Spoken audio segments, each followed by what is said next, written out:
ವರ್ಧನ್ ಮನುಷ್ಯನಲ್ಲಿ ಮದುವೆಯ ಶಹನಾಯಿ ಧ್ವನಿ ಮೊಳಗುತ್ತಿತ್ತು ಮತ್ತು ಇಡೀ ಮನೆ ದೀಪಾಲಂಕಾರದಿಂದ ಕಂಗೊಳಿಸುತ್ತಿತ್ತು. ಮೆಹಂದಿ ಶಾಸ್ತ್ರದ ಸಮಯದಲ್ಲಿ ಇಡೀ ಹಾಲ್ ಅತಿಥಿಗಳಿಂದ ತುಂಬಿ ತುಳುಕುತ್ತಿತ್ತು. ಇಲ್ಲಿ ಸಾನ್ವಿ ತನ್ನ ಗೆಳತಿಯರ ಮಧ್ಯೆ ಕುಳಿತಿದ್ದಳು. ಅವಳ ಕೈಗಳಲ್ಲಿ ಮೂಡಿದ್ದ ಗಾಢ ಕೆಂಪು ಮೆಹಂದಿಯನ್ನು ನೋಡಿ ಗೆಳತಿಯರು ಅವಳನ್ನು ರೇಗಿಸುತ್ತಿದ್ದರು. ಸಾನ್ವಿಯ ಆತ್ಮೀಯ ಗೆಳತಿ ಅವಳ ಕಿವಿಯ ಬಳಿ ಬಂದು ಬಿಸುಗುಟ್ಟಿದಳು. ನೋಡು ಸಾನ್ವಿ, ಮದುವೆ ಶಾಸ್ತ್ರಗಳೆಲ್ಲ ಕೇವಲ ರಾತ್ರಿಯವರೆಗೆ ಮಾತ್ರ. ಅಸಲಿ ಪರೀಕ್ಷೆ ಅದರ ನಂತರ ಶೋಭನ ರಾತ್ರಿಯಲ್ಲಿ ಪ್ರಾರಂಭವಾಗುತ್ತದೆ. ಭಾವ ಇಷ್ಟು ಕಠಿಣ ಸ್ವಭಾವದವರು, ಅವರ ಕೋಪವು ಅಷ್ಟೇ ಬಿಸಿಯಂತೆ ಕೇಳಿದ್ದೇನೆ. ನಿನ್ನಿಂದ ನಿಭಾಯಿಸಲು ಸಾಧ್ಯ ತಾನೆ ಎಂದಳು. ಇದುವರೆಗೆ ಎಲ್ಲರಿಗೂ ತನ್ನ ಹರಟೆಯಿಂದ ಉತ್ತರಿಸುತ್ತಿದ್ದ ಸಾನ್ವಿ ಇದನ್ನು ಕೇಳಿ ತಕ್ಷಣವೇ ಒಳಗೊಳಗೆ ನಡುಗಿ ಹೋದಳು. ಅವಳ ಬಿಳಿ ಕೆನ್ನೆಗಳ ಮೇಲೆ ನಾಚಿಕೆಯ ಗಾಢ ಕೆಂಪು ಬಣ್ಣ ಮೂಡಿತು. ಅವಳ ಕಣ್ಣುಗಳನ್ನು ಕೆಳಗೆ ಮಾಡಿಕೊಂಡಳು. ಅವಳ ಇನ್ನೊಬ್ಬ ಗೆಳತಿ ಕಾಲು ಎಳೆಯುತ್ತಾ ಹೇಳಿದಳು, ಅಯ್ಯೋ ನೋಡಿ, ನಮ್ಮ ಸಿಂಹಿಣಿ ಈಗಲೇ ಹೆದರಿದ ಬೆಕ್ಕಿನಂತಾಗಿದ್ದಾಳೆ. ರಾತ್ರಿ ಭಾವ ಹತ್ತಿರ ಬಂದಾಗ ಇವಳು ಏನು ಮಾಡುತ್ತಾಳೋ. ಸಾನ್ವಿ ನಾಚಿಕೆಯಿಂದ ತನ್ನ ಗೆಳತಿಯರಿಗೆ ಮೊಣಕೈಯಿಂದ ತಳ್ಳುತ್ತಾ, ಛೀ, ಸುಮ್ಮನಿರಿ ನೀವು. ಇಂತಹ ಮಾತುಗಳನ್ನು ಆಡಲು ನಿಮಗೇನು ನಾಚಿಕೆಯಾಗುವುದಿಲ್ಲವೇ? ಏನೇನೋ ಬಡಬಡಿಸುತ್ತೀರಾ ಎಂದಳು. ಅವಳು ಹೊರಗಿನಿಂದ ನಾಚಿಕೊಳ್ಳುತ್ತಿದ್ದರೂ ಅವಳ ಮನಸ್ಸಿನಲ್ಲಿ ಆರ್ಯವರ್ಧನ್ ತನ್ನ ಕೋಣೆಯಲ್ಲಿ ಆಡಿದ್ದ ಮಾತುಗಳೇ ಪ್ರತಿಧ್ವನಿಸುತ್ತಿದ್ದವು. ಅವುಗಳನ್ನು ನೆನಪಿಸಿಕೊಂಡು ಅವಳ ಹೃದಯ ಜೋರಾಗಿ ಬಡಿದುಕೊಳ್ಳುತ್ತಿತ್ತು. ಕೊನೆಗೂ ಮದುವೆ ಮುಹೂರ್ತ ಬಂದಿತು. ಪವಿತ್ರ ಹೋಮದ ಮುಂದೆ ಆರ್ಯವರ್ಧನ್ ಮತ್ತು ಸಾನ್ವಿ ಪಕ್ಕಪಕ್ಕದಲ್ಲಿ ಕುಳಿತಿದ್ದರು. ಸಾನ್ವಿ ತನ್ನ ದುಪ್ಪಟ್ಟದ ಮರೆಯಿಂದ ತುಂಟ ಕಣ್ಣುಗಳಿಂದ ಆಗಾಗ ಆರ್ಯವರ್ಧನನ್ನು ನೋಡುತ್ತಿದ್ದಳು. ಆದರೆ ಆರ್ಯವರ್ಧನ್ ಒಳಗೊಳಗೆ ತೀವ್ರವಾಗಿ ಚಡಪಡಿಸುತ್ತಿದ್ದನು. ಪುರೋಹಿತರು ಮಂತ್ರಗಳನ್ನು ಪಠಿಸುವಾಗ ಆರ್ಯವರ್ಧನ ಗಮನವು ಪದೇ ಪದೇ ಹಿಂಬದಿಯಿಂದ ನಗುತ್ತಾ ಮಾತನಾಡುತ್ತಿದ್ದ ಸಾನ್ವಿಯ ಗೆಳತಿಯರ ಧ್ವನಿಯತ್ತ ಹೋಗುತ್ತಿತ್ತು. ಪುರೋಹಿತರು ವರ ಮತ್ತು ವಧು ಪರಸ್ಪರ ಕೈ ಹಿಡಿಯಿರಿ ಎಂದು ಹೇಳಿದಾಗ ಆರ್ಯವರ್ಧನ್ ಅತ್ಯಂತ ನಿರುತ್ಸಾಹದಿಂದ ತನ್ನ ಕಠಿಣವಾದ ಕೈಯನ್ನು ಮುಂದೆ ಚಾಚಿದನು. ಸಾನ್ವಿ ತನ್ನ ಪುಟ್ಟ ಹಾಗೂ ಮೃದುವಾದ ಕೈಯನ್ನು ಅವನ ಅಗಲವಾದ ಹಸ್ತದ ಮೇಲಿಟ್ಟ ತಕ್ಷಣ ಆರ್ಯವರ್ಧನ್ಗೆ ಅವಳ ಬೆರಳುಗಳು ನಡುಗುತ್ತಿರುವಂತೆ ಭಾಸವಾಯಿತು. ಅವನ ಕೆಳಗೆ ನೋಡುತ್ತಿದ್ದ ಸಾನ್ವಿಯ ಕಡೆಗೆ ನೋಡಿದನು. ಆದರೆ ಅವಳ ತುಟಿಗಳ ಮೇಲೆ ಒಂದು ಮೃದುವಾದ ನಗು ಇತ್ತು. ಆರ್ಯವರ್ಧನ್ ತನ್ನ ಮುಷ್ಟಿಯನ್ನು ಬಿಗಿಗೊಳಿಸುತ್ತಾ ಮನಸ್ಸಿನಲ್ಲೇ ಗೊಣಗಿದನು. ಈ ನಾಟಕದ ಯಾವುದೇ ಅಗತ್ಯವಿರಲಿಲ್ಲ. ಸಾನ್ವಿ ಮೆಲ್ಲಗೆ ಬಿಸುಗುಟ್ಟುತ್ತಾ ಉತ್ತರಿಸಿದಳು, ಈಗ ಹಸ್ತ ಹಿಡಿದಿದ್ದೀರಿ ಪತಿದೇವರೇ, ಇನ್ನು 7 ಜನ್ಮಗಳವರೆಗೂ ನನ್ನನ್ನು ಬಿಡುವುದು ಕಷ್ಟ. ಸಾನ್ವಿಯ ಈ ಮಾತಿಗೆ ಆರ್ಯವರ್ಧನ ಚಡಪಡಿಕೆ ಮತ್ತಷ್ಟು ಹೆಚ್ಚಾಯಿತು. ಆದರೆ ತಾತನ ದಣಿದ ಮತ್ತು ಆಶಾದಾಯಕ ಕಣ್ಣುಗಳನ್ನು ಕಂಡು ಅವನು ಅಸಹಾಯಕನಾಗಿ ತನ್ನ ಸಿಟ್ಟನ್ನು ನುಂಗಿಕೊಂಡು ಸುಮ್ಮನೆ ಉಳಿಯಬೇಕಾಯಿತು. ಸಪ್ತಪದಿ ಮುಗಿಯಿತು. ಸಿಂಧೂರ ಇಡುವ ಶಾಸ್ತ್ರವೂ ಆಯಿತು. ಹೀಗೆ ದ್ವೇಷ ಮತ್ತು ಏಕಪಕ್ಷೀಯ ಧೀಮಂತ ಪ್ರೀತಿಯ ದಾರದಿಂದ ಅವರಿಬ್ಬರು ಎಂದೆಂದಿಗೂ ಒಂದು ಪವಿತ್ರ ಬಂಧನದಲ್ಲಿ ಬಂಧಿಸಲ್ಪಟ್ಟರು. ವರ್ಧನ್ ಮೆನ್ಷನ್ನ ಆ ಭವ್ಯವಾದ ಕೋಣೆ ಇದುವರೆಗೆ ಕೇವಲ ಆರ್ಯವರ್ಧನ ಕಹಿ ಭಾವ ಮತ್ತು ಮೌನಕ್ಕೆ ಸಾಕ್ಷಿಯಾಗಿತ್ತು. ಆದರೆ ಇಂದು ಹೂವುಗಳ ಸುವಾಸನೆ ಮತ್ತು ಮೇಣದ ಬತ್ತಿಗಳ ಮಂದ ಬೆಳಕಿನಿಂದ ಘಮಘಮಿಸುತ್ತಿತ್ತು. ಮದುವೆಯ ಎಲ್ಲ ವಿಧಿವಿಧಾನಗಳು ಮುಗಿದಿದ್ದವು. ವಧುವಿನ ಉಡುಪಿನಲ್ಲಿ ಮುಖದ ಮೇಲೆ ಮುಸುಕನ್ನು ಧರಿಸಿದ ಸಾನ್ವಿಯನ್ನು ಆ ದೊಡ್ಡ ಹಾಸಿಗೆಯ ಮಧ್ಯಭಾಗದಲ್ಲಿ ಕೂರಿಸಲಾಗಿತ್ತು. ಅವಳ ಹೃದಯದ ಬಡಿತಗಳು ಈ ಸಮಯದಲ್ಲಿ ಅತ್ಯಂತ ತೀವ್ರವಾಗಿದ್ದವು. ಅಷ್ಟರಲ್ಲೇ ಬಾಗಿಲು ತೆರೆಯಿತು ಮತ್ತು ಆರ್ಯವರ್ಧನ್ ಕೋಣೆಯೊಳಗೆ ಹೆಜ್ಜೆ ಇಟ್ಟನು. ಅವನ ಶೆರ್ವಾನಿಯ ಕೆಲವು ಗುಂಡಿಗಳು ಬಿಚ್ಚಿದ್ದವು. ಅವನು ಯಾವಾಗಲೂ ಕಠಿಣ ಹಾಗೂ ಗಂಭೀರವಾಗಿ ಕಾಣುತ್ತಿದ್ದನು. ಆದರೆ ಅವನ ಕಣ್ಣುಗಳಲ್ಲಿ ಒಂದು ವಿಚಿತ್ರ ಚಡಪಡಿಕೆ ಇತ್ತು. ಅವನು ಸಾನ್ವಿಯ ಕಡೆಗೆ ನೋಡಲಿಲ್ಲ. ನೇರವಾಗಿ ಡ್ರೆಸ್ಸಿಂಗ್ ರೂಮ್ ಕಡೆಗೆ ಹೋದನು. ತನ್ನ ಬಟ್ಟೆಗಳನ್ನು ಬದಲಾಯಿಸಿ ಕೈಯಲ್ಲಿ ಒಂದು ದಿಂಬು ಮತ್ತು ಒಂದು ಕಂಬಳಿ ಹಿಡಿದುಕೊಂಡು ಹೊರ ಬಂದನು.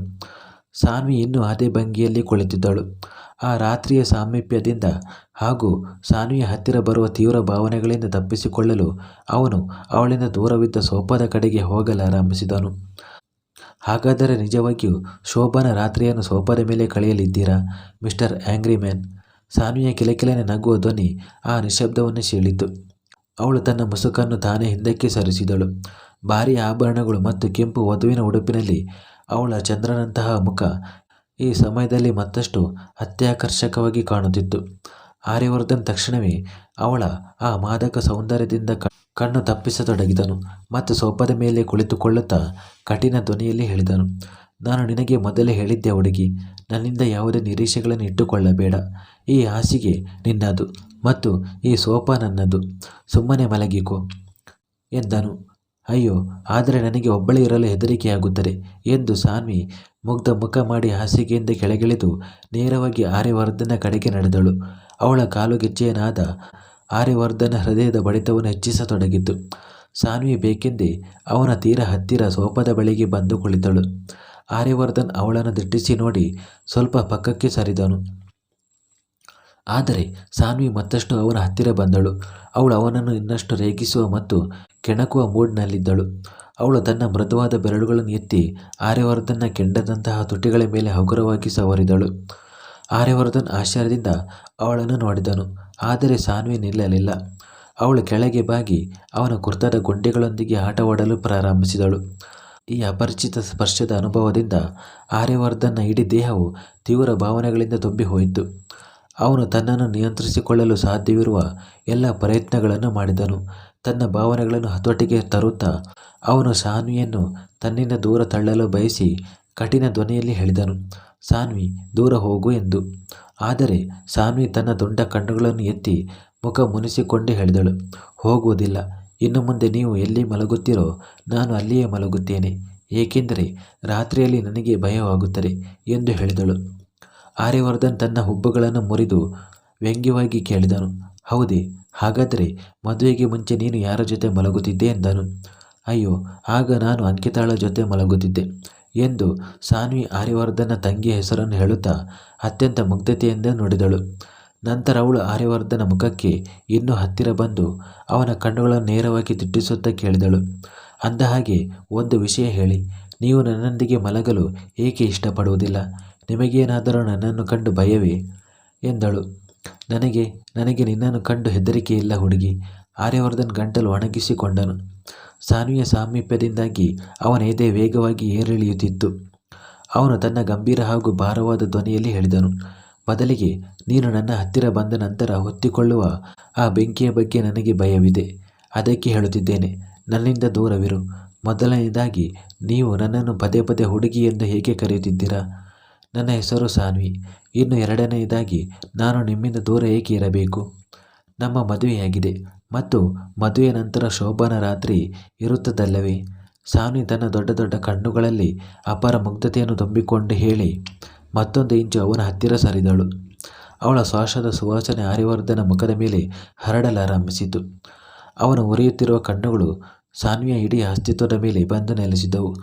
ಆ ಮೈಮರೆಸುವ ಕ್ಷಣದಲ್ಲಿ ಸಾನ್ವಿಯ ಹೆಗಲಿನಿಂದ ಅವಳ ರೇಷ್ಮೆಯ ದುಪ್ಪಟ್ಟ ಜಾರಿ ಅವಳ ಮಡಿಲಿಗೆ ಬಿದ್ದಿತು. ದುಪ್ಪಟ್ಟ ಸರಿಯುತ್ತಿದ್ದಂತೆ ಚಂದ್ರನು ಮೋಡಗಳ ಮರೆಯಿಂದ ಹೊರಬಂದಂತೆ ಭಾಸವಾಯಿತು.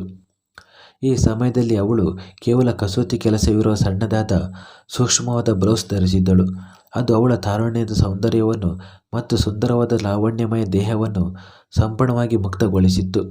ಅವಳ ರೇಷ್ಮೆಯಂತಹ ಹಾಲಿನ ಬಣ್ಣದ ಬಿಳಿ ಸೊಂಟ ಮತ್ತು ಹೊಟ್ಟೆಯ ಆ ಭಾಗವು ದೀಪದ ಜ್ವಾಲೆಯಂತೆ ಹೊಳೆಯುತ್ತಿತ್ತು. ಅದರ ಮೇಲೆ ಕೋಣೆಯ ಬಂದ ಬೆಳಕು ಬಿದ್ದು ಒಂದು ಮಾಂತ್ರಿಕ ವಶೀಕರಣವನ್ನು ಸೃಷ್ಟಿಸುತ್ತಿತ್ತು. ಅವಳ ಆಳವಾದ ಹೊಕ್ಕಳು ಮತ್ತು ತೀಕ್ಷ್ಣವಾದ ಕೊರಳೆಲೆಬು ಅತ್ಯಂತ ಆಕರ್ಷಕವಾಗಿ ಕಾಣುತ್ತಿದ್ದವು. ಲಂಗ ಮತ್ತು ಬ್ಲೌಸ್ ನಡುವಿನಿಂದ ಅವಳ ಸುಂದರವಾದ ಮೈಕಟ್ಟು ಎಷ್ಟು ಪ್ರಕಟಗೊಳ್ಳುತ್ತಿತ್ತೆಂದರೆ ಅದನ್ನು ನೋಡುವವರ ಉಸಿರು ನಿಂತು ಹೋಗುವಂತಿತ್ತು. ಆರ್ಯವರ್ಧನ್ ದೀರ್ಘವಾದ ಮತ್ತು ಭಾರವಾದ ನಿಟ್ಟುಸಿರು ಬಿಟ್ಟನು. ಕೊನೆಗೂ ಅವನು ಯುವ ಬಿಸಿ ರಕ್ತದ ಗಂಡಸಾಗಿದ್ದನು. ಸಾನ್ವಿಯ ದೇಹದಿಂದ ಬರುತ್ತಿದ್ದ ಶ್ರೀಗಂಧ ಮತ್ತು ಮಲ್ಲಿಗೆಯ ಆ ಸುವಾಸನೆ ಹಾಗೂ ಅವಳ ಈ ಮುಚ್ಚುಮರೆಯಿಲ್ಲದ ಅತ್ಯಂತ ಸುಂದರ ರೂಪವು ಆರ್ಯವರ್ಧನ ಮೆದುಳಿನ ನರಗಳಲ್ಲಿ ಮಿಂಚಿನಂತೆ ಸಂಚರಿಸಿತು. ಅವನ ಸ್ವಯಂ ನಿಯಂತ್ರಣ ಮತ್ತು ಎಲ್ಲ ನೀತಿ ನಿಯಮಗಳು ಅವಳ ತಾರುಣ್ಯದ ಪ್ರವಾಹದ ಹುಲ್ಲಿನ ಕಡ್ಡಿಯಂತೆ ಕೊಚ್ಚಿ ಹೋದವು. ಅವನ ಕಣ್ಣುಗಳಲ್ಲಿದ್ದ ಕೋಪವು ನಿಯಂತ್ರಿಸಲಾಗದ ಪುರುಷ ಪ್ರವೃತ್ತಿ ಮತ್ತು ಕೇವಲ ಕಾಮವನ್ನು ಮೀರಿ ಒಂದು ಪವಿತ್ರವಾದ ಪ್ರೀತಿಯ ಹಂಬಲವಾಗಿ ಬದಲಾಗತೊಡಗಿತು. ಬಯಸಿದ್ದರೂ ಅವನಿಗೆ ಸಾನ್ವಿಯ ಆ ಪರಿಮಳಯುಕ್ತ ಅಸ್ತಿತ್ವದಿಂದ ತನ್ನ ಬಾಯಾರಿದ ದೃಷ್ಟಿಯನ್ನು ಸರಿಸಲು ಸಾಧ್ಯವಾಗುತ್ತಿರಲಿಲ್ಲ. ಈ ಬೆಂಕಿಯಲ್ಲಿ ಬೆಂದು ಹೋಗುವುದೇ ಈಗ ತನ್ನ ಹಣೆಬರ ಎಂದು ಅವನ ಹೃದಯವು ಜೋರಾಗಿ ಸಾಕ್ಷಿ ನುಡಿಯುತ್ತಿತ್ತು. ಸಾನ್ವಿಯ ಈ ಧೀಮಂತ ಶೈಲಿ, ಅವಳ ಸುಗಂಧ ಮತ್ತು ಈ ಸಾಮೀಪ್ಯದ ಕ್ಷಣಗಳು ಆರ್ಯವರ್ಧನ್ನೊಳಗೆ ಸುಪ್ತವಾಗಿದ್ದ ತಾರುಣ್ಯದ ಭಾವನೆಗಳನ್ನು ಎಷ್ಟು ಪ್ರಚೋದಿಸಿದವು ಎಂದರೆ ಅವನಿಗೆ ತನ್ನ ಮೇಲೆ ಹತೋಟಿ ಇಟ್ಟುಕೊಳ್ಳಲು ಸಾಧ್ಯವಾಗಲಿಲ್ಲ. ಅವನು ಮೈಮರೆಸುವ ದೀರ್ಘ ಉಸಿರನ್ನು ತೆಗೆದುಕೊಂಡು ಒಂದು ಕ್ಷಣವೂ ವ್ಯರ್ಥ ಮಾಡದೆ ಸಾನ್ವಿಯ ಮೃದುವಾದ ಸೊಂಟಕ್ಕೆ ತನ್ನ ಬಲಿಷ್ಠ ಕೈಯನ್ನು ಹಾಕಿ ಅವಳನ್ನು ಪೂರ್ಣ ತೀವ್ರತೆಯಿಂದ ತನ್ನ ಕಡೆಗೆ ಎಳೆದುಕೊಂಡನು.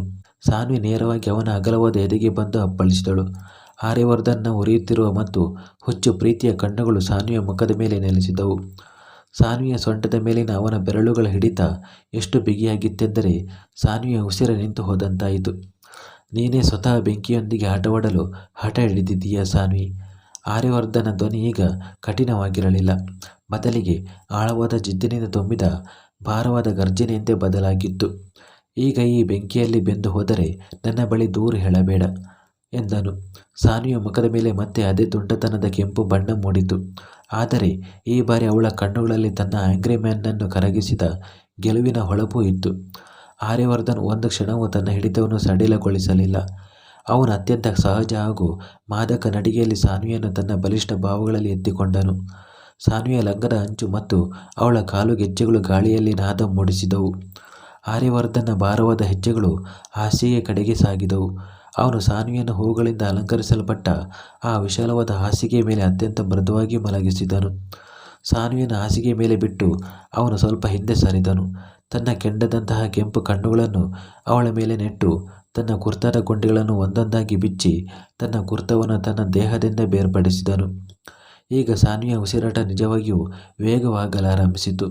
ಆ ಮಂದ ಬೆಳಕಿನಲ್ಲಿ ಮೊದಲ ಬಾರಿಗೆ ಆರ್ಯವರ್ಧನ್ ಅಗಲವಾದ ಕಠಿಣ ಹಾಗೂ ಬಲಿಷ್ಠವಾದ ಪುರುಷ ದೇಹವನ್ನು ಇಷ್ಟು ಹತ್ತಿರದಿಂದ ನೋಡಿದಾಗ ಅವಳ ಹೃದಯದ ಯಾವುದೋ ಮೂಲೆಯಲ್ಲಿ ಒಂದು ಅಪರಿಚಿತ ಭಯ ಮೂಡಿತು. ಆದರೆ ಈಗ ಅವಳು ಹಿಂದೆ ಸರಿಯಲು ಸಾಧ್ಯವಿರಲಿಲ್ಲ. ಅವಳು ಯಾವಾಗಲಿಂದಲೂ ಆರ್ಯವರ್ಧನನ್ನು ರಹಸ್ಯವಾಗಿ ಅಪಾರವಾಗಿ ಪ್ರೀತಿಸುತ್ತಿದ್ದಳು. ಇಂದು ಅವಳ ಪ್ರಿಯಕರ, ಅವಳ ಪತಿ ಅವಳಿಗೆ ಇಷ್ಟು ಹತ್ತಿರವಿರುವಾಗ ಅವಳು ಹೇಗೆ ತಾನೇ ಹಿಂದೆ ಸರಿಯಲು ಸಾಧ್ಯ? ಆರ್ಯವರ್ಧನನ್ನು ಮದುವೆಯಾಗಲು ಅವಳು ಸುಮ್ಮನೆ ಹಠ ಹಿಡಿದಿರಲಿಲ್ಲ.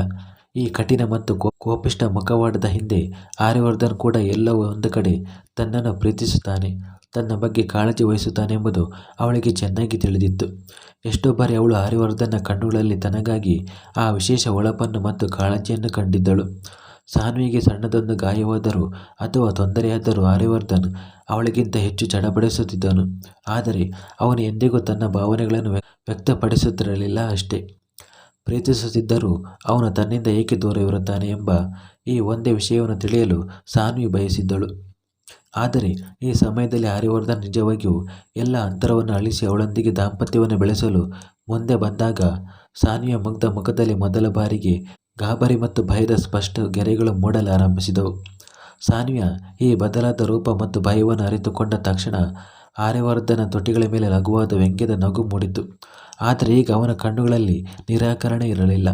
ಬದಲಿಗೆ ನಿರಾಕರಣೆಯ ಜಾಗದಲ್ಲಿ ಒಂದು ವಿಶೇಷ ಹೊಳಪು ಮಿಂಚುತ್ತಿತ್ತು. ವರ್ಷಗಳಿಂದ ತನ್ನ ಎದೆಯಲ್ಲಿ ಹೂತು ಹಾಕಿದ್ದ ಆ ಬಯಕೆ ಈಗ ಸಾನ್ವಿಯ ಸೌಂದರ್ಯ ಮತ್ತು ಅವಳ ಸುವಾಸನೆಯ ಮುಂದೆ ಗಾಢವಾದ ಅಮಲಾಗಿ ಅವನ ಕಣ್ಣುಗಳಲ್ಲಿ ಇಳಿದಿತ್ತು. ಅವನು ಈಗ ಈ ಹಂಬಲವನ್ನು ತನ್ನ ಇಡೀ ಅಸ್ತಿತ್ವದ ಮೇಲೆ ಜಿದ್ದಾಗಿ ಇಳಿಸಲು ಬಯಸಿದನು. ಸಾನ್ವಿಯ ಹೆದರಿಕೆಯನ್ನು ನೋಡಿ ಅವನು ಅವಳನ್ನು ಸ್ವಲ್ಪ ರೇಗಿಸುತ್ತಾ ಅತ್ಯಂತ ಮೃದು ಹಾಗೂ ಗಂಭೀರ ಧ್ವನಿಯಲ್ಲಿ ಹೇಳಿದನು, ಏನಾಯಿತು ನನ್ನ ಜೀವವೇ? ಈಗ ಏಕೆ ಹೆದರಿಕೊಂಡೆ? ನೀನೇ ಸ್ವತಃ ಅತ್ಯಂತ ಹಕ್ಕಿನಿಂದ ಹೇಳಿದ್ದೆಯಲ್ಲ, ನಿನಗೆ ಶೋಭನ ರಾತ್ರಿಯ ಈ ವಿಧಿಯನ್ನು ಪೂರೈಸಬೇಕೆಂದು. ಹಾಗಾದರೆ ಈಗ ಏಕೆ ಈ ಹೆದರಿಕೆ? ಇಷ್ಟು ಹೇಳುತ್ತಲೇ ಅವನು ತಕ್ಷಣವೇ ಅವಳ ಮೇಲೆ ಬಾಗಿದನು. ಇದರಿಂದ ಅವನ ಬಲಿಷ್ಠ ಮತ್ತು ಕಾದಿರುವ ಎದೆಯು ಸಾನ್ವಿಯ ಮೃದು ಹಾಗೂ ಕೋಮಲ ದೇಹಕ್ಕೆ ಸಂಪೂರ್ಣವಾಗಿ ತಾಗಿತು. ಇಬ್ಬರ ನಡುವಿನ ಅಂತರವು ಸಂಪೂರ್ಣವಾಗಿ ಅಳಿದು ಹೋಗಿತ್ತು. ಮುಂದುವರಿಯುವುದು.